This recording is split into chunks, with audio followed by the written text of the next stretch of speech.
માનનીય મારા સેદરાણા ગામના રહેવાસીઓ, દર્શક મિત્રો તથા પ્રિય મિત્રો, સંશોધનમાં સેદરાણા ગામના નામની ઉત્પત્તિ વિશે કોઈ ચોક્કસ માહિતી નથી. સેદરાણા ગામનું નામ કેવી રીતે પડ્યું તેની આપણી પાસે કોઈ સર્ટિફાઈડ માહિતી નથી. સેદરાણા ગામ ગુજરાતના પાટણ જિલ્લામાં આવેલું છે અને પાટણનો ઇતિહાસ સોલંકી અને ચાવડા વંશ સાથે સંબંધિત છે.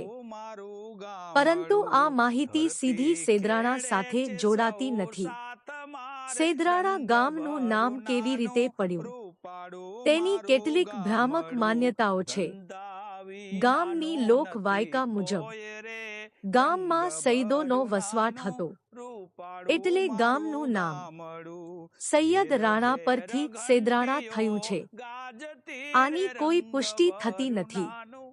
ઇતિહાસે ખંડન, કોઈ શિલાલેખ અથવા કોઈ સત્તાવાર સનદ સાથે સુબુતમાં માને છે. કોઈ દંતકથા અથવા લોક વાયકાને ઇતિહાસ કહી શકાય નહીં. પ્રથમ પ્રશ્ન એ છે કે સૈયદો ક્યાંથી આવ્યા, ગામમાં વસવાટ ક્યાં હતો, એમનો રોજગાર કારોબાર શું હતો અને ક્યાં હિજરત કરી ગયા, એની કોઈ પુષ્ટિ થતી નથી. સૈયદ એક મુસ્લિમ કૌમનો હિસ્સો છે. સૈયદથી સેદરાણા થાય એ સાંસ્કૃતિક રીતે માન્ય નથી. મુસ્લિમ શાસનકર્તામાં શાહ, બાદશાહ, સુલતાન, સુબેદાર, વજીર, નવાબ જેવા ઇલકાબો છે, એટલે આ પ્રમાણે નામકરણ થઈ શકે છે. સૈયદાબાદ, સૈયદનગર, સૈયદપુર, પરંતુ એ પણ નામકરણ થયું નથી.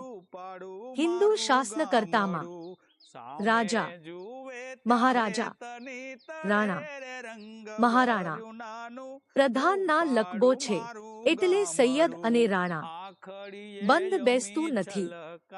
રાણા એ હિન્દુ સંસ્કૃતિમાં છે, એટલે સૈયદ અને રાણા બંધ બેસતું નથી. એવા ઘણાય ગામોના નામો છે જેની પાછળના આવે છે જગાણા, રજોસરા, મેત્રાણા, મહેસાણા વિગરે. એ જ પ્રમાણે કોઈ અગમ્ય કારણોસર સેદરાણા નામકરણ થયું છે તેમ સમજવું. સેદરાણા ગામમાં મુસ્લિમ શાસનકર્તા તરફથી સેદરાણા ગામમાં પ્રથમ સિંધી સમાજનું આગમન થયું છે તેની માહિતી મળી રહે છે. મોમિન સમાજના આગમન પહેલા સેદરાણા ગામમાં મુસ્લિમ સિંધી સમાજ તથા પોલાદી સમાજના કુટુંબોનો વસવાટ હતો. પોલાદી સમાજ સ્થળાંતર કરીને દેથલી ગામે ગયા. સિંધી સમાજ સ્થળાંતર કરીને ઉમરુ ગયા, પછી ત્યાંથી સ્થળાંતર કરીને ગઢમુડાણા ગામે ગયા હતા. શક્ય હોય તે રીતે સંશોધનનો પ્રયાસ કર્યો છે. મારી ચેનલને સબસ્ક્રાઇબ કરો, લાઇક કરો, શેર કરો. વિડિયો નિહાળવા બદલ આપનો ખૂબ ખૂબ આભાર.